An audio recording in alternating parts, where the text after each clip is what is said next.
Добрый день. Сегодня в рамках программы Fake Detective мы встречаемся с Иваном Полыниным, политологом из Эстонии. Здравствуйте, Иван. Очень рады, что вы к нам пришли в гости. Добрый день, мне очень приятно. Скажите, пожалуйста, сходу хочу спросить, вы когда-нибудь сталкивались с фейками про самого себя? С фейками про самого себя, а, пожалуй, не сталкивался, но, в свою очередь, сталкивался с активной работой в комментариях, и эксплуатацией определенной темы. И прям ботоведением, а, исследованием ботоведения занимался на примере комментариев прям под новостями о себе. Я это к чему, почему это с этого начал? Потому что когда человек, допустим, простой пользователь интернета, внезапно сталкивается с какой-либо дезинформацией там, или фейками, как их называют сейчас, которые относятся, допустим, к теме политики, спорта и там, того же ковида или здоровья и так далее, то он может на это смотреть, прочитав, там, хмыкнуть, типа хохма и так далее, поверить, не поверить. Но если он сталкивается с чем-то о себе любимом, какая-нибудь произошла у него утечка, допустим, или не утечка, а что-нибудь. Это же совершенно другое восприятие. Там сразу мир переворачивается. Да как такое могли написать? Где такое взяли? Да кто посмел и почему?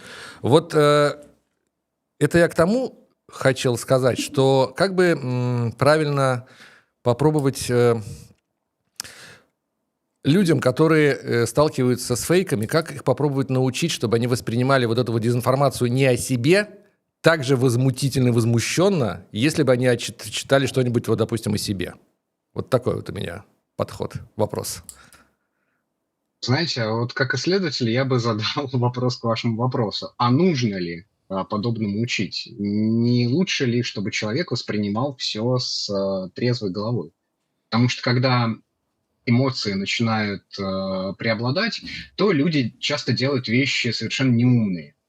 То же самое касается и дезинформации. Люди склонны верить тому, что им удобно в нынешний момент. Этого видим достаточно много и в Эстонии, и в Латвии, и уж особенно в России. Потому что никто не любит, когда о нем говорят плохо.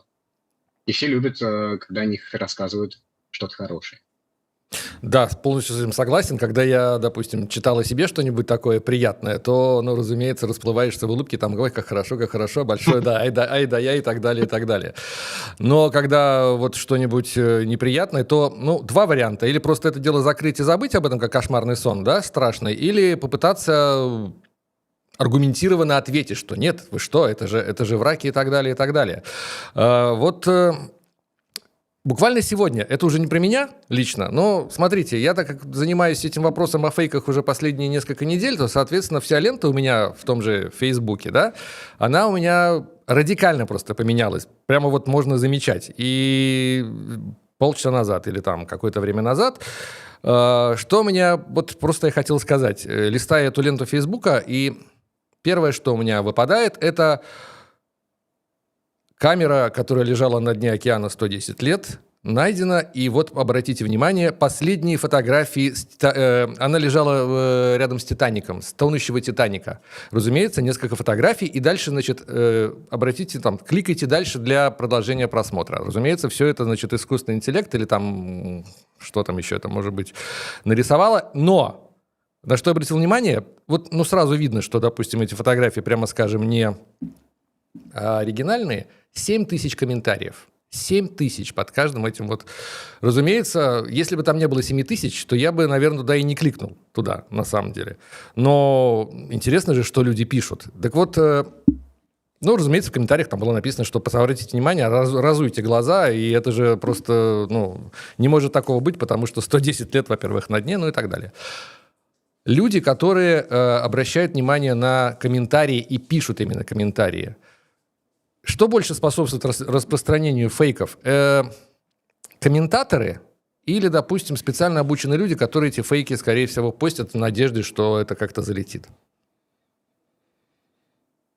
Я думаю, что и те, и другие. Во-первых, меня немножко всегда веселят подобные обсуждения, потому что вспомните события, я уж не знаю, 20-летней давности. Вы наверняка видели зарю Рунета. Вы видели, как стал распространяться Photoshop, как эти фейки, тогда еще просто собранные руками, они сделаны на искусственном интеллекте, в том числе и фейковые картинки, только-только стали распространяться. В этом плане это было всегда. Это было всегда, только в другой, менее артистичной форме. Просто сейчас постепенно улучшается качество, и процесс так автоматизируется. Хотя периодически между хорошим фотошопом, хорошей сфотошопленной картинкой и чем-то сгенерированным на искусственном интеллекте, разница будет большая, но в пользу фотошопа. По поводу комментариев. Ну, к сожалению, это то, как работают социальные медиа в принципе. Чем больше комментариев, тем больше интересно самим платформам такие посты или видео показывать. И, к сожалению, пока лучшего способа не придумано, подобные вещи, они будут распространяться, как такие безболезненные, безобидные, так и некоторые вредные, распространяющие дезинформацию. Но получается, что чем больше, условно говоря, комментаторов начинает обсуждать вот эту вот вещь, ну, какую-то новость, условно говоря, даже если это дезинформация, то хотят они там самостоятельно, условно говоря, худо-бедно пытаются они, сейчас я вам правильно сформулирую, как бы это сказать, может быть, они даже не желают распространять дезинформацию, но вот таким вот образом комментируя там и потом шаря все это дело там, присылая ссылки, а ты видел вот это, вот ты видел, они эту дезинформацию как бы плодят прямо на пустом месте. А те, кто это дело придумывает, они сидят, просто потирают ручки у себя в углу, и, соответственно, все у них как бы все выходит. Получается, что приходится, вот, допустим, отключать эти самые комментарии. Извините, что я прям в комментарии так углубился, но просто мне вот это вот очень сильно зацепило, что элементарная какая-то там фото, ну, не фотошоп, условно говоря, и 7 тысяч комментариев. Дальше следующая новость была про то, что нашли там видеопленку 11 сентября, которую ни разу не показывали, там уже там 15 тысяч комментариев. Как с этим бороться? Ну, опять же, нужно учитывать, что огромная часть этих комментариев написана ботами. То есть есть целая теория под названием теория мертвого интернета, когда большая часть того, что мы видим, то, что написано, особенно реакций, это реакции, сформулированные как раз-таки ботами. Тем более, что эта технология очень простая, и ее используют везде, начиная с социальных медиа, заканчивая какими-то торговыми платформами, где мы можем видеть фейковые обзоры, такой замечательный товар. И здесь, наверное, очень важно соблюдать, с одной стороны, эмоциональную гигиену, гигиену в социальных СМИ, когда не стоит бежать под каждый пост, где в интернете кто-то не прав. С другой стороны, когда вещи касаются чего-то важного, например, вакцин против ковида, вот подобные баталии в какой-то момент были социально важными. И я видел, как в эти посты приходили люди, которые обычно ничего не пишут, но они считали, что очень важно поделиться какой-то проверенной информацией, лайкнуть какой-то адекватный комментарий для того, чтобы перевести любые разговоры, опять же, с эмоциональной в рациональную плоскость. Смотрите, вот есть исследования, которые показывают эффективность, поэтому это очень важно для того, чтобы наконец пандемия закончилась. И тут мы приближаемся практически в упор к очень важной теме. Вот как отличить? Все сразу начнут спрашивать, бот, не бот. Это же, многие просто начинают свой комментарий с текста «Я не бот, выслушайте меня». Как понять, это бот или не бот? Вот на самом таком элементарном уровне есть вообще какое-то пособие отличать, как отличить бота от человека? Ну, здесь на самом деле нет какого-то секретного ингредиента. Чаще всего, если... Но есть какие-то основные принципы. Ботов очень легко отличить по типовым комментариям. Если вы видите, что один и тот же комментарий в практически той же форме повторяется много раз, запущен много раз, то, скорее всего, он написан не человек. Ну, за некоторым исключением. У человека будет определенный вариатив. Если комментарии повторяются особенно десятки, сотни раз, то это становится гораздо легче. В остальном все касается каждой конкретной темы. И, наверное, дальше мы можем перейти уже в стратегии дезинформации, если это является сейчас тем местом, и я не слишком сильно тороплюсь. Нет, как раз вот после этого я еще в завершение про ботов есть такой как бы лайфхак, который я сам когда-то обнаружил, когда, ну, ты подразумеваешь, предположим, есть у тебя такое сомнение, что это как бы написано, условно говоря, специально обученным ботом, ты его можешь, этот самый комментарий, удалить и посмотреть на реакцию. Как бы боты никогда не возвращаются, что с воплями, с криками, что вот мой комментарий удалили, там цензура на канале, ля-ля-ля-ля-ля-ля-ля. Если после удаления, допустим, 100 комментариев ни одного возмущенного комментария как бы не вернулось от этих вот персонажей, то, соответственно, работа проделана хорошо, и как бы информационное поле от ботов зачищено, и большое спасибо, собственно, человеку, который это понял, то есть мне. Так вот, что касается... Знаете, извините, Да? я, наверное, возражу здесь, потому что не всегда. Здесь, во-первых, нужно помнить, что мы живем в век искусственного интеллекта, когда эти искусственно написанные комментарии очень сильно похожи на комментарии, оставленные человеком. И здесь все зависит от мощностей и мотивации распространителей дезинформации. Плюс, опять же, опыт российских ботаферм, которые охотно перенимают другие авторитарные режимы, начиная от турецкого, заканчивая китайским, показывает, что все равно есть определенный оператор, который сидит, который этих ботов будет условным образом вытравлять. Что-то напишет сам, что-то с других телефонов будет сгенерировано автоматически, есть образовательное видео, как это показывает, как это работает. И на удаленный комментарий реакция может быть как у гидры. Ты отрубил одну голову и выросло очень-очень много. То есть все зависит от, опять же, от контекста и конкретной ситуации. Ну да, может быть, такой вариант тоже имеет место быть и так далее. Теперь по поводу вот стратегия дезинформации и как это все, условно говоря, ложится на информационную привычку молодежи. Что вы можете сказать по поводу вот стратегии развития вот этого всего неприятного момента? Ну, наверное, в первую очередь, что стратегии, если мы говорим про кремлевскую повестку и особенности работы этих конкретных ботаферм, то чаще всего они эксплуатируют какие-то существующие тематики, существующие проблемы. Будь то, например, вопрос национальный и языка, образовательные реформы и многие-многие-многие другие подобные вопросы, когда есть полярные мнения, когда очень много мнений эмоциональных, то, естественно, эту ситуацию нужно каким-то образом обострить. Если это ситуация, в которой замешан сам режим, и это какое-то очевидное преступление, например, вариант малазийского Боинга, то нужно вкинуть как можно больше версий, что это там и диспетчер Карлос видел, и украинский самолет там тоже был, и много-много другое. Самый последний эпизод как раз с самолетом азербайджанским, где в первую очередь были обвинены птицы. Хотя последующее расследование этот вариант радикально опровергло. Самое важное, что нужно помнить, чаще всего эти проблемы на самом деле есть, но их эксплуатируют самым наихудшим образом. Например как?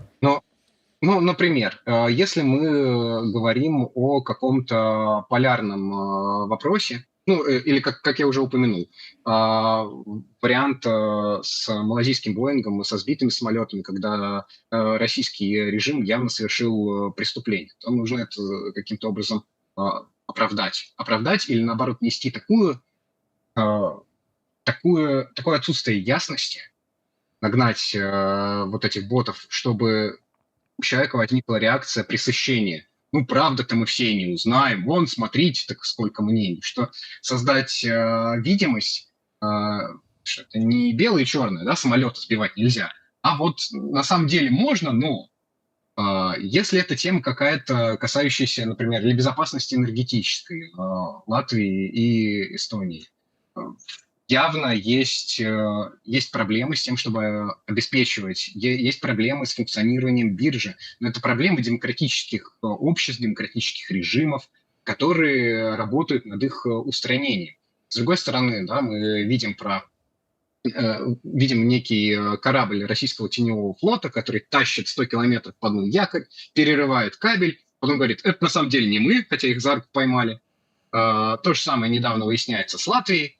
И нужно, опять же, напустить как можно больше версий, что на самом деле корабль, но не тот, и вообще не российский. И, и, а- и переключиться на саму проблему. А вот это все из-за того, что они от России уходят. А вот от России бы не уходили, не рыпались, и все было бы у них хорошо. Вот посмотрите. И естественно, что человек, да, извините, я сейчас закончу буквально секунду, который получает платежку и смотрит на нее, опять же, вне зависимости от того, молодой это человек как постарше, молодежь, она не живет в вакууме, будет делать в том числе эмоциональные выводы. А может и правда зря. В таком случае мы подходим к такой, наверное, можно назвать это проблемой, когда скептическое отношение к, допустим, какому-то вопросу в любой области вызывает скептическое восприятие даже не фейковых новостей, а тех, кто, условно говоря, проверенных источников. То есть ты сначала начитаешься вот этой вот всякой дезинформации об одном, об другом, о третьем, потом ты наталкиваешься там на какой-то проверенный условный источник, скажем, там, BBC, да, вот, и тоже начинаешь все это воспринимать с какой-то долей скептицизма, а правильно ли вообще то, что тут излагают, или тоже здесь есть какой-то, условно, нюанс, которому не стоит доверять. Вот как это можно, условно говоря, где найти середину между этим? Но мы в любом случае анализируем огромные потоки информации. И как любой другой человеческий навык, социальный, нам нужно научиться эту информацию различать и опираться на более проверенные источники. Потому что у каждого СМИ и уважающего себя блога, например, вашего, есть определенная ответственность, или моральная ответственность. Все могут периодически ошибаться, все могут постить какую-то информацию, которая в последующем окажется неверной. Но вот это умение и ответственность признать, исправить, она есть у проверенных СМИ, а у непроверенных СМИ такой ответственности нет. Да и желания, собственно, тоже. И ориентироваться на репутацию, ориентироваться на какие-то долгосрочные материалы и опираться на те источники, у которых эта репутация есть определенная история, или, по крайней мере, видно то, что к подбору информации, подбору фактов люди явно проявляли некие усилия. Получается, что тут, так сказать, на первое место может быть выйти некоторая структура, которая называется факт-чекерами, с которыми вот не так давно Facebook перестал, объявил, по крайней мере, что он начнет переставать сотрудничать с такими организациями и возвращается к теме, как вот в Твиттере, по-моему, да, это называется. Они немножко по-другому относятся к проверке информации. Что же касается... Сейчас, одну секундочку. Вы простите. Вы, кроме того, что политолог, вы еще лектор Таллинского университета. Правильно, да? Верно. Вот когда вы читаете, лекции в своем университете, там же исключительно, наверное, молодежь у вас перед вами сидит, вы, допустим, первые 3, наверное, основных позиции, каким образом молодежь, подрастающее поколение, может отличить, допустим, фейк от чего-то более правдоподобного? И что они вам на это отвечают? Может быть, у них есть свои какие-то варианты, что они говорят в ответ? Как отличить фейк от не фейк? В первую очередь нужно посмотреть, постилась ли эта информация где-то еще. То есть например, вы видите какую-то новость, которая вас ошарашила. Пример про камеру, которая обнаружила «Титаник» и 100 лет снимала. Попробуйте прогуглить ее снова.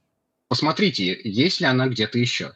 Было ли хотя бы два каких-то официальных СМИ, которые эту информацию перепостил?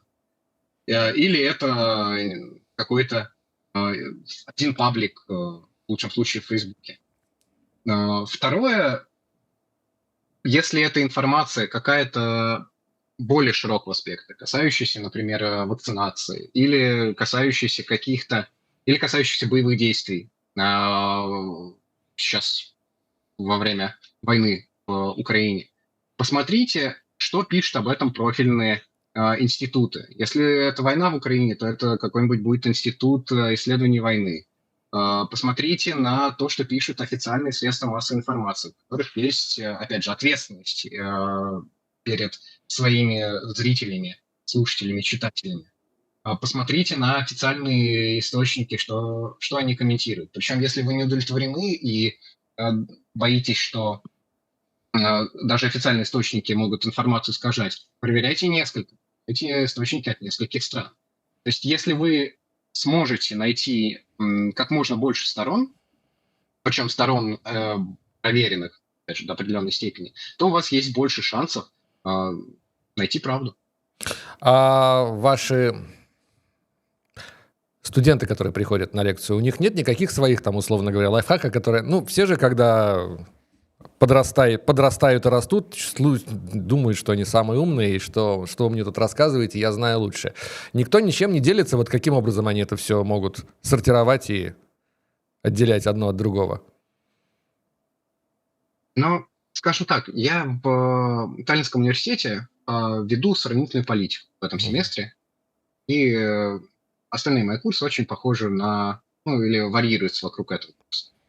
И одна из основных тем, которая идет красной линией через все, это особенность построения методологии, на чем вы должны строить любой анализ информации.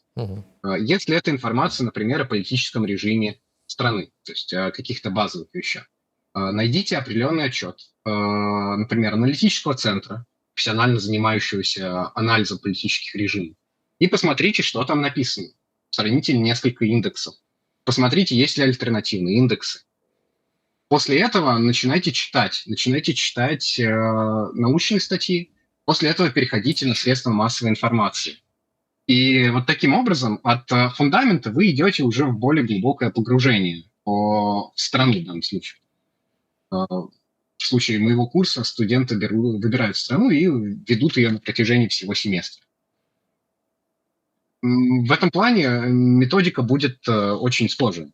Но есть определенные особенности у молодого поколения, и будет разговоры «были люди в наше время», которые, да, при этом стоит учитывать. Если мы говорим, например, про информационные привычки, это новая реальность, с которой приходится иметь дело и адаптироваться. И, наверное, в первую очередь это уменьшение продолжительности фокуса, продолжительности фокусирования на определенной теме. И вот эта эпидемия коротких видео, YouTube Shorts, короткие видео в Инстаграме, TikTok, который, по сути, все это породил, оно оказывает влияние на то, как люди вообще, как молодые люди, в первую очередь, привыкли информацию получать. Если информация превышает 1 минуту, уже становится сложно. Сложно фокусироваться, сложно ее воспринимать, особенно если это что-то неважное, если это, например, новости. И пропагандисты этим очень часто пользуются, особенно пропагандисты с ресурсами. И если мы говорим, например, про тот же Кремль, то он скупает просто в огромных количествах эту рекламу в ТикТоке, рекламу в Телеграме. И огромное количество людей на аутсорсе, блогеров разной степени популярности работают над тем, чтобы сделать какой-то контент более привлекательным и интересным, а может быть еще и юмористическим. Ну вот, и в работе с новым поколением приходится это учить. Вы сказали про большое количество аутсорсов и так далее, но ведь, смотрите, все это стоит каких-то денег и достаточно больших, насколько я могу предположить, весь этот аутсорс и так далее, и так далее, и так далее. На это тратится, ну, я не знаю, там, если взять даже в тех же рублях, то, предположим, там, миллионы или, там, может быть, сотни миллионов рублей, которые должны каким-то образом быть освоены, опубликованы, разумеется, и так далее. Вот люди, которые за все это дело отвечают, которые тратят, ну, которые выделяют, условно, бюджет на дезинформацию. Как они могут оценить, как это называется, качество и количество, что деньги потрачены не зря? Потому что, ну, когда ты открываешь что-нибудь, допустим, там кучу комментариев, которые вот так вот написано однозначно, однозначно, однозначно или что-нибудь еще, то можно, в общем-то, наверное, ну, я уже как бы не то, что там подросток, да, отличить одно от другого. Есть какая-то вот шкала, может быть, вы сталкивались, где можно было понять, что деньги вот эти вот потрачены, например, на одну компанию, потрачены там хорошо, а остальная, условно говоря, другая компания, она совершенно полностью провалилась. Как это можно вообще оценить со стороны? Знаете, я думаю, что у них, что даже у кремлевских пропагандистов или администрации президента, который отвечает за ведение данного направления, есть определенный контроль качества, так сказать, контроль закупка, просмотр. Как именно это работает, я знать не могу, да, это на самом деле и не важно. Про большие кейсы можно, о каких-то больших таких феноменах можно судить, даже наблюдая за этим со стороны и ориентируясь на такие тектонические сдвиги. Ну вот, например, один из таких тектонических сдвигов я уже частично упомянул. Это вот этот шквал рекламы в самых разнообразных пабликах, не специализированных на пропаганде. То есть это не будет какой-то СМИ, который напрямую финансируется из Кремля, и который только и делает, что шпарит напрямую исключительно посты о том, как Россия везде права. Это будет информация в развлекательных пабликах, там, где вы не ждете. Например, какие-то паблики об искусственном интеллекте, условно, о новейших часах или играх компьютерных, или о чем угодно. И бах, вы вдруг видите какую-нибудь рекламу там, регионального российского форума патриотической молодежи или еще что-то. Или какой-то другой контент. То есть их мириады самых-самых различных возможностей. И до определенной степени подобные вещи могут быть эффективными. Или, например, целый кейс закупки у популярных российских блогеров рекламы в начале войны в Украине, который попал даже, по-моему, на настоящее время.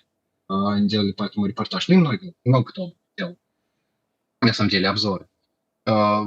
Другой кейс, например, когда это проходит совершенно неудачно, на мой взгляд, это ВК-видео. То есть как сейчас российская власть пытается согнать блогеров, неких баранов в загон вот этого самого маленького ограниченного ресурса. Ну, может быть, ладно, сравнительно не такого маленького, но, тем не менее, полумертвого, еще на этапе рождения. Когда Артемий Лебедев со всех сторон бегает, пытается позвать к себе кого только можно, но этими какими-то отдельными встречами все дело-то и ограничивается. Когда пытаются улучшить, сделать его более официальным, отключают фильтры безопасности в ВК-видео. Смотрите, у нас теперь хорошая такая платформа с безопасным контентом. А популярность, тем не менее, неизбежно падает. Люди все равно включают VPN, в самой России заходят на те каналы, которые привыкли смотреть. Те же самые прокремлевские блогеры не отказываются от своих каналов в Инстаграме и продолжают там писать. Здесь наблюдается, что, по крайней мере, россияне в данном случае голосуют ногами. Люди, которые вовлечены в то же самое русскоязычное медиапространство, например, в балтийских странах, Эстонии и Латвии, в первую очередь, где наибольшие диаспоры, они оказываются вовлечены вот в этот бесконечный суп и определенные сдвиги. И это получается, с одной стороны. С другой стороны, по-моему, больших результатов, я, честно, может быть, у меня свой как бы информационный пузырь или там эхо-камера, их можно назвать таким образом. Я вот никогда в обозримом прошлом не могу сказать, чтобы вот прямо вот мне куда-нибудь в какую-нибудь ленту что-нибудь капало такое, падало, имеется в виду, что-нибудь такое, что я подумал, ух ты, откуда ты здесь? Я вроде, ладно. Что касается другой стороны, вот мы сейчас разговариваем о том, как, условно, кремлевская пропаганда и все такое прочее пытается повлиять на неокрепшие умы и так далее, и так далее. Со стороны Евросоюза, вы у нас в Эстонии, со стороны Эстонии, есть какие-то, если не секретные, кейсы, когда, вот как это называется, контрпропаганда, противодействие и так далее, и так далее, и так далее. Что-то есть, что-то, о чем можно вообще вспомнить, рассказать? Вот как это работает на самом деле, если такое есть? Есть различные некоммерческие службы активистов, которые занимаются контрпропагандой и а, делают регулярные обзоры. Есть портал Европейской службы внешних связей, если мы уже говорим про более такие официальные ресурсы, где собирают и опровергают прокремлевские нарративы. Это EU versus Disinfo, ЕС против дезинформации. Есть целые аналитические центры, которые пишут целые исследования о том, как конкретно нарративы кремлевские распространяются в балтийских странах и за их пределами. В этом плане такая работа ведется, и она ведется в том числе и в Эстонии.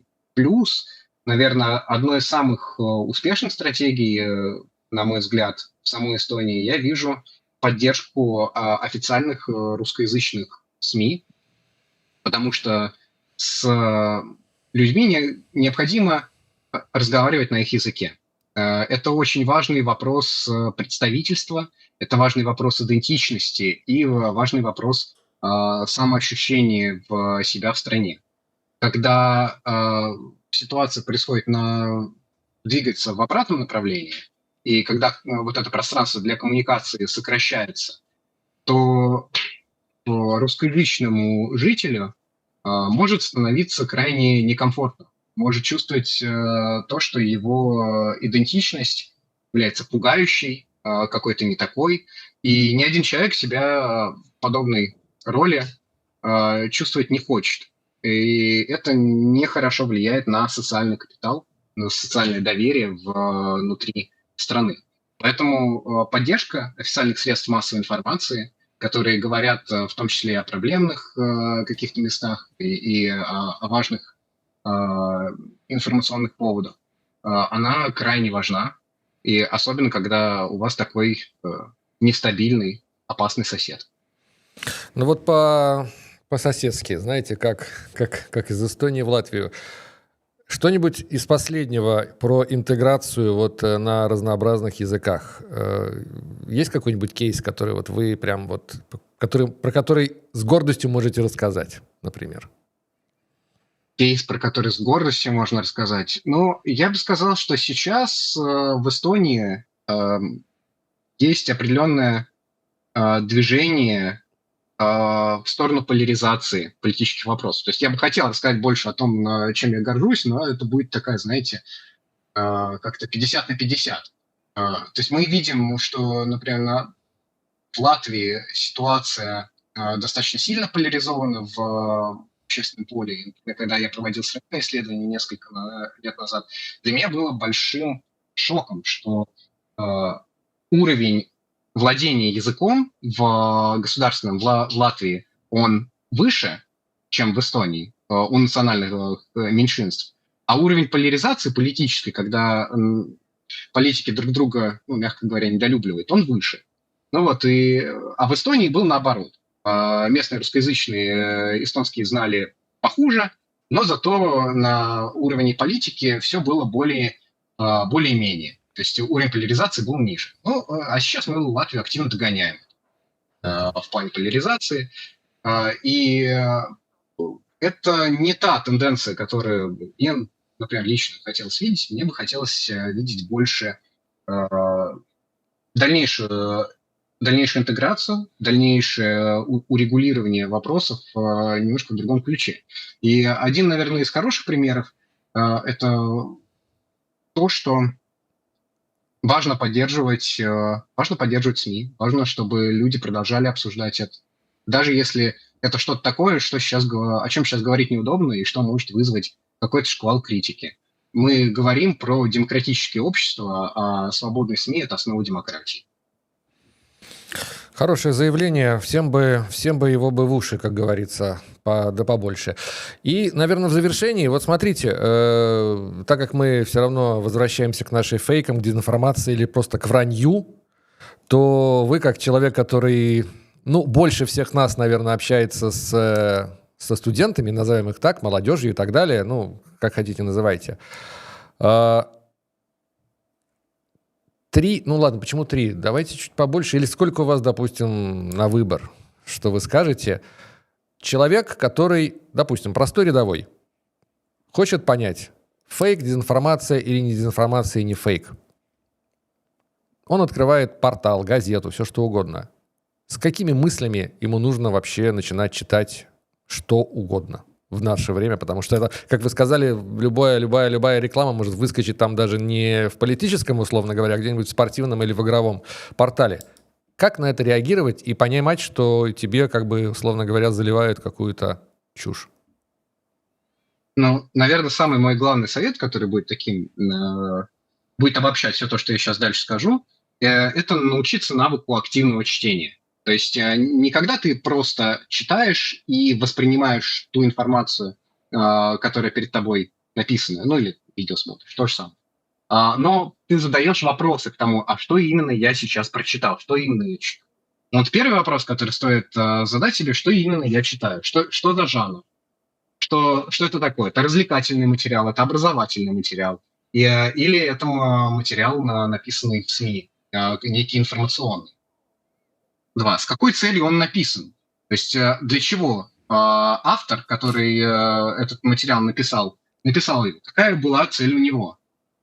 Потому что правильная интерпретация цели, или, по крайней мере, приближение к этому, позволяет оценить то, насколько человек эмоционально инвестирован в какой-то вопрос, то, насколько он или она объективен. И третий вопрос, который необходимо себе задать, как я могу эту информацию проверить? И если человек может использовать те способы, о которых мы с вами до этого говорили, то есть посмотреть какие-то альтернативные СМИ, альтернативные источники, какие-то профессиональные ресурсы, которые проверяют на наличие дезинформации, или просто альтернативные источники информации, где журналисты или иные люди, их ведущие, несут ответственность перед читателями, то тогда вы можете максимально приблизиться к тому, некой правде. Но самое важное – это, конечно же, цель, с которой и вопрос первый, что именно я читаю, потому что все-таки невозможно ходить, знаете, как в камуфляже. Вот сейчас я готов, сейчас я встречу информацию, и вот я ее смогу победить. Люди очень часто хотят просто расслабиться в интернете, но, опять же, это вопрос цели. То есть если это развлечение, то пропустите это развлечение через себя, вместо того, чтобы мобилизироваться в какую-то негативную сторону.